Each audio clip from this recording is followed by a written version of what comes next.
Paris soigne ses relations avec ses partenaires de la région du Mali, face à l'hostilité de la junte malienne. Les derniers militaires français auront quitté le Mali à la fin de l'été. Le nouveau commandant de la force Barkhane, le général Bruno Baratz, est venu mardi 2 août remercier le président du Niger pour le soutien qu'il apporte à l'armée française dans son retrait du Mali. Le Nigérien Mohamed Bazoum est un allié précieux de la France, dans cette dernière phase de retrait des militaires français du Mali, une manœuvre logistique sensible. Le nouveau patron de Barkhane en a conscience, lorsqu'il remercie chaleureusement le dirigeant nigérien pour son appui.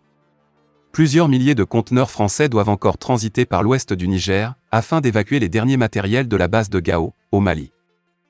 Le déplacement de convois militaires au Sahel est toujours risqué. En novembre 2021, en sens inverse, des véhicules militaires partis d'Abidjan pour Gao avaient été bloqués par des manifestants. 3 d'entre eux avaient trouvé la mort lors de tirs d'origine indéterminée. Les convois militaires, qui peuvent atteindre en ce moment 10 km de long, perturbent la circulation au Niger comme au Burkina Faso. Un retrait français du Mali à la fin de l'été. Tout est mis en œuvre pour que le dernier soldat français ait quitté le Mali dans les semaines qui viennent. Le but étant aussi de réduire de moitié la présence française dans la région, désormais limitée à 2500 hommes répartis entre le Niger et des pays du Golfe de Guinée. La France n'a d'ailleurs pas d'autre choix, compte tenu des relations exécrables entre Paris et Bamako. Il y a 3 jours encore, la junte au pouvoir au Mali s'en est pris directement à Emmanuel Macron pour exiger du président français qu'il abandonne sa posture néocoloniale, paternaliste et condescendante. En réalité, le gouvernement malien se retrouve aujourd'hui dans une impasse politique, sécuritaire et diplomatique, après avoir poussé dehors les militaires français. Le nationalisme attisé par la junte contre la présence française ne suffit plus à fédérer la population malienne, qui commence à s'inquiéter de l'avenir du pays après le départ des soldats français, et à en comprendre les conséquences. Le groupe de mercenaires russes Wagner appelé en renfort par le Mali est accusé d'exactions en tout genre, et l'armée malienne ne parvient pas à freiner l'avancée des djihadistes. Sur le plan international, les putschistes au pouvoir à Bamako sont largement isolés. Dimanche 31 juillet, l'Algérie à son tour les appelait à organiser des élections dans les meilleurs délais. Au Niger, des organisations de la société civile ont créé une coalition contre la présence militaire française au Niger et appelé à des manifestations. Chassée du Niger, la force française Barkhane a trouvé refuge au Niger. Alors que la réorganisation du dispositif militaire français est en cours au Sahel, des organisations de la société civile nigérienne ont créé une coalition contre la présence de cette forme sur le territoire. Considérant les multiples assassinats de nos populations civiles par la force Barkhane chassée du Mali et illégalement présente sur notre territoire qu'elle estime conquis pour matérialiser son dessein funèbre de déstabilisation du Sahel, réitérons notre opposition à la présence militaire française dans notre pays et exigeons son départ immédiat, ont écrit les organisations de la société civile, parmi lesquelles des associations de défense des droits de l'homme et des syndicats. Dans la foulée, cette coalition baptisée M62, Union sacrée pour la sauvegarde de la souveraineté et de la dignité du peuple, a appelé à une journée de protestation à travers l'organisation d'une marche pacifique suivie de meetings le mercredi 17 août 2022 à partir de 9 h sur l'ensemble du territoire national, notamment dans tous les chefs-lieux de communes, de départements et de régions. Depuis plusieurs semaines, des convois de Barkhane arrivent au Niger. Ces derniers jours, des véhicules et camions de ces convois ont été impliqués dans des accidents de la route qui ont fait au moins 4 morts et plusieurs blessés. De quoi raviver le sentiment anti-français dans ce pays pauvre du Sahel en proie au terrorisme. Au Sahel, la France a lamentablement échoué sur tous les plans, notamment politiques et surtout militaires, mais ses représentants officiels ne veulent pas en tirer toutes les conséquences qui s'imposent.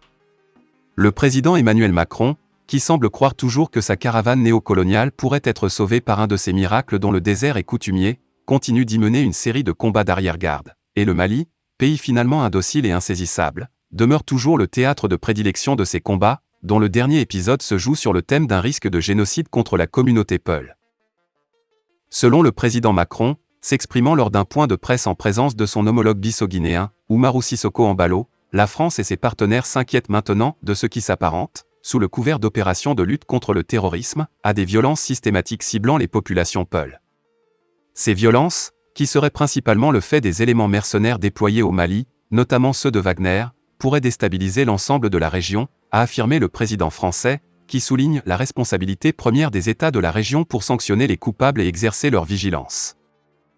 À travers ces propos du président Macron, on comprend bien que la France sait à présent trouver, au Mali et au Sahel plus généralement, une nouvelle mission, celle d'enrayer l'engrenage déstabilisateur de la violence, et surtout de voler au secours des populations Peuls. Les observateurs avisés de la scène sahélienne savent très bien que les exactions contre les Peuls ne datent pas d'aujourd'hui, et beaucoup se demandent d'ores et déjà pourquoi c'est seulement aujourd'hui que la France s'intéresse à cette question. Le professeur Ali Noum Diallo, ancien président de l'Assemblée nationale du Mali et éminente personnalité de la communauté Peul, a répondu à cette question depuis 2018. Selon le vieil homme, le déplacement du centre de gravité de la crise malienne vers le centre du pays s'inscrit dans le plan des puissances extérieures présentes au Mali. L'explication du vieil homme était la suivante: j'ai pensé que ceux qui nous gèrent aujourd'hui, car notre pays est sous tutelle, veulent probablement que le Mali devienne une république fédérale. Pour cela, il faut des États. Il y a les irrédentistes, qui ont délimité une portion de notre territoire et l'ont appelée Azawad. Cette république fédérale ne saurait être composée que du Mali et de l'Azawad, comme fonctionne le Cameroun, alors il fallait en trouver un troisième. Aujourd'hui, on ne sait pas ce que pourrait penser le professeur Ali Noum Diallo, en voyant le président Macron endosser le costume de défenseur des Peuls, mais, il est certain qu'il ne manquerait pas, comme beaucoup d'autres, de s'inquiéter de voir le sort de sa communauté trouver à présent une place dans le nouveau récit de la France sur la crise sahélienne. Les violences systématiques contre les populations Peuls ne sont pas une invention, mais on sait qu'elles ne sont pas nées avec l'arrivée de Wagner au Mali, et qu'elles ne sont pas une spécificité de ce seul pays. Ces violences doivent effectivement être dénoncées et sanctionnées, avant qu'elles ne soient instrumentalisées par ceux dont le projet est de se maintenir de force sur nos terres. Après avoir entendu le discours de Macron, les dirigeants sahéliens ont une responsabilité, ils doivent demander à leurs amis français de se taire. Les dirigeants sahéliens doivent comprendre que, pour nombre de leurs compatriotes, même la vérité a la même saveur que le mensonge dans sa bouche. Le nouveau récit de Macron sur la crise sahélienne n'est pas à leur avantage, c'est un récit qui, à certains égards, les met tous en cause. Le mérite de ce nouveau récit, c'est qu'il nous alerte tous, citoyens comme dirigeants sahéliens, que notre gestion actuelle de la crise sécuritaire pourrait nous conduire loin, et que notre silence face aux exactions ciblant certaines communautés sert d'abord et surtout les intérêts de ceux qui veulent nous recoloniser. Sous la présidence du Premier ministre, chef du gouvernement Dr Choguel Kokala Maïga, s'est déroulée ce lundi, 1er août 2022, à l'hôtel Radisson Collection de Bamako, la cérémonie d'ouverture de la réunion de niveau décisionnel, RND, des parties signataires de l'accord pour la paix et la réconciliation, APR, issu du processus d'Alger. C'était en présence du ministre de la Réconciliation nationale, de la paix et la cohésion nationale, chargé de l'accord pour la paix et la réconciliation le colonel-major Ismaël Ouagué, les représentants des parties signataires, la médiation internationale et la communauté internationale. Cette rencontre bilatérale de 5 jours entre les parties maliennes sur certains aspects de la mise en œuvre de l'accord est un moment privilégié pour affiner les points de vue des parties maliennes sur certains aspects de la mise en œuvre de l'accord, dont les questions relatives au DDR et aux réformes politiques et institutionnelles non liées à la révision constitutionnelle. Selon le ministre Ouagué, la présente RND s'inscrit en droite ligne des recommandations de la première réunion de niveau décisionnel, tenue les 8 et 9 février 2021 à Bamako, ayant pour objectif global de diligenter la mise en œuvre des actions prioritaires de défense et sécurité de l'accord pour la paix et la réconciliation au Mali, issu du processus d'Alger, conformément à la feuille de route actualisée du 18 décembre 2020.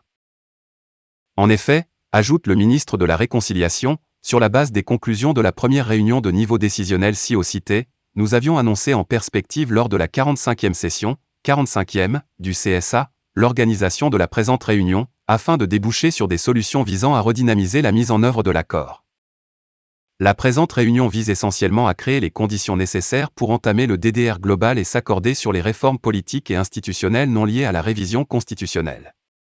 Pour ce faire, nous procéderons aux discussions relatives à la répartition des quotas à l'intégration des ex-combattants dans les corps constitués de l'État, y compris au sein des forces armées et de sécurité, aux mécanismes de gestion du CAD et aux cadres civils et militaires des mouvements, et enfin, de convenir des réformes politiques et institutionnelles non liées à la révision constitutionnelle, explique le ministre Ouagué.